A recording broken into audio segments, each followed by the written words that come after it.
बिस्मिल्लाहिर्रहमानिर्रहीम, अस्सलाम वालेकुम। आज हम बात करेंगे डीजनरेटिव बोन डिजीज़ पे कि डीजनरेटिव मतलब कि एज रिलेटेड बोन में कौन कौन सी बीमारियां आती हैं। तो सबसे पहले हम बात करेंगे ओस्टियोआर्थराइटिस की। ये बहुत ही कॉमन कंडीशन पाई जाती है, ठीक है। डीजनरेटिव जॉइंट डिजीज़ है, ये एज के साथ साथ आपकी बोन्स को जो है वो इफ़ेक्ट करती है। तो इसमें होता क्या है कि मैकेनिकल एबनॉर्मेलिटीज़ आ जाती हैं, आर्टिकुलर कार्टिलेज की और बोनी एबनॉर्मेलिटीज़ आ जाती हैं, ठीक है।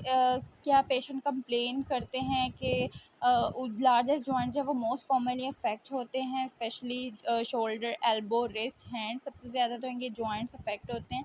और अगर हम बात करें तो नी और हिप जॉइंट जो है वो मोस्ट कॉमनली अफेक्टेड होते हैं, ठीक है। ये बहुत ही कॉमन कंडीशन है, माल अलाइनमेंट हो जाती है बोन की। ओके, अब हम क्लिनिकल फ़ीचर्स की बात करेंगे, कौन कौन से ऑस्टियोआर्थराइटिस में क्लिनिकल फ़ीचर्स आते हैं जो कॉमनली पेशेंट कंप्लेन करते हैं। तो सबसे पहले तो आ जाती है कि पेन, ठीक है। जब ओए का पेशेंट आता है तो उसकी सबसे फर्स्ट कंप्लेन होती है कि उसको जॉइंट्स में और मसल्स में पेन बहुत ज़्यादा फ़ील होती है, स्वेलिंग फ़ील होती है, रेडनेस फ़ील होती है। और इसके अलावा जब वो चलता है तो उसके मूवमेंट के दौरान क्रैकलिंग साउंड उसे जो है अफेक्टेड जॉइंट में प्रोड्यूस होते हैं, जॉइंट डिफ्यूजन होती है और जॉइंट एसिमेट्रिकल जॉइंट इन्वॉल्वमेंट होती है, ठीक है। ये कॉमन क्लिनिकल फीचर्स थे, pain, swelling, redness, joint diffusion, crackling sound, ठीक है। ये जो है हमें नज़र आते हैं ऑस्टियोआर्थराइटिस के पेशेंट में। अब हम बात करेंगे डायग्नोसिस की। मतलब हमें कैसे पता चलेगा कि ये पेशेंट ऑस्टियोआर्थराइटिस का है। तो उसके लिए सबसे जो फर्स्ट चॉइस होती है वो इन्वेस्टिगेशन में आती है एक्सरे। एक्सरे में हमें बहुत इजीली पता चल जाता है कि ये ऑस्टियोआर्थराइटिस का पेशेंट है। उसमें हमें क्या क्या नज़र आता है, अभी ये आप देख सकते हैं कि एक नॉर्मल नी का एक्सरे है और ये जो है ये ऑस्टियोआर्थराइटिस के पेशेंट का एक्सरे है।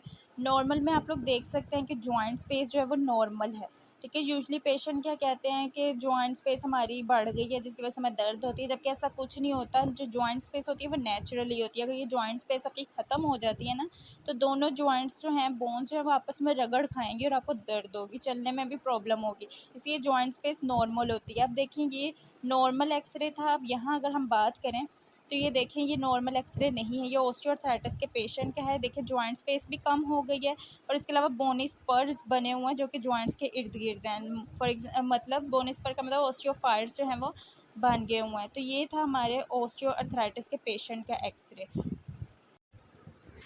अब हम इसकी मैनेजमेंट की बात करेंगे कि क्या-क्या मैनेजमेंट में आता है ऑस्टियोआर्थराइटिस का। अगर पेशेंट है तो उसको हमने क्या-क्या एडवाइस करनी है, क्या उसको प्रिस्क्राइब करना है। तो सबसे पहले तो लाइफ़स्टाइल मॉडिफ़िकेशन, सबसे पहली बात जो आती है वो आती है लाइफ़स्टाइल मॉडिफ़िकेशन। लाइफ़स्टाइल कैसे वो चेंज कर सकता है। अगर वो ओवरवेट है तो सबसे पहले तो अपना वेट रिड्यूस करेगा, ठीक है। ये तो सबसे पहले उसकी प्राइमरी ट्रीटमेंट में आता है कि वो अपने वेट पे कंट्रोल करे। इसके अलावा अगर उसको डायबिटीज़ वगैरह हैं तो वो उस पे भी कंट्रोल करे। फिर इसके अलावा मॉडरेट एक्सरसाइज एंड फिजियोथेरेपी, ये उसके लिए बहुत ज़्यादा ज़रूरी है कि वो फिजियोथेरेपी की तरफ आए, फिजियोथेरेपी करवाए, ठीक है। इसके अलावा जो है उसको मेडिसिन प्रिस्क्राइब की जाती हैं। फॉर एग्जांपल एनसेड्स उसको दिए जाते हैं, मतलब non steroids anti inflammatory drugs, क्योंकि इन्फ्लेमेशन होती है जॉइंट्स में तो ये उससे कम करता है। इसके अलावा टॉपिकल एनसेड्स भी यूज़ कर सकते हैं, मतलब क्रीम्स, जेल्स।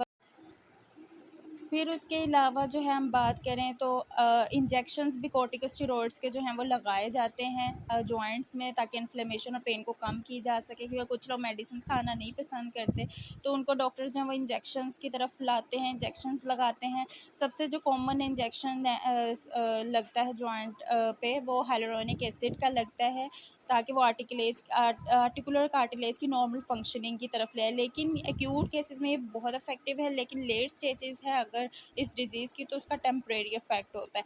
अगर ये सारी चीज़ों से उसको पेशेंट को आराम नहीं आ रहा, मतलब मेडिसिन खाने से भी, क्रीम्स जेल्स लगाने से भी, एक्सरसाइज करने से भी, वेट कम भी करने से भी, तो फिर क्या होगा कि वो सर्जरी की तरफ आएगा। डॉक्टर जो उसको सर्जरी रेकमेंड करेंगे, उसमें क्या होगा, ऑस्टियोटमी होगी, जॉइंट की रिप्लेसमेंट हो सकती है, मतलब आर्थ्रोप्लास्टी, या वो डॉक्टर जो है वो जॉइंट की फ्यूजन करेंगे, आर्थ्रोडेसिस करेंगे। ये सारी कंडीशंस थी ऑस्टियोआर्थराइटिस की, जो मैंने आपको डिटेल से बताई है कि ऑस्टियोआर्थराइटिस क्या होता है, उसके क्लिनिकल फीचर्स क्या हैं, उसका डायग्नोसिस कैसे किया जा सकता है, उसके नॉर्मल और ऑस्टियोआर्थराइटिस के एक्सरेज में आपको डिफरेंस समझाया और उसके अलावा मैनेजमेंट बताई। आई होप कि आपको सारी समझ आ गई होगी। Thank you for watching and subscribe my channel.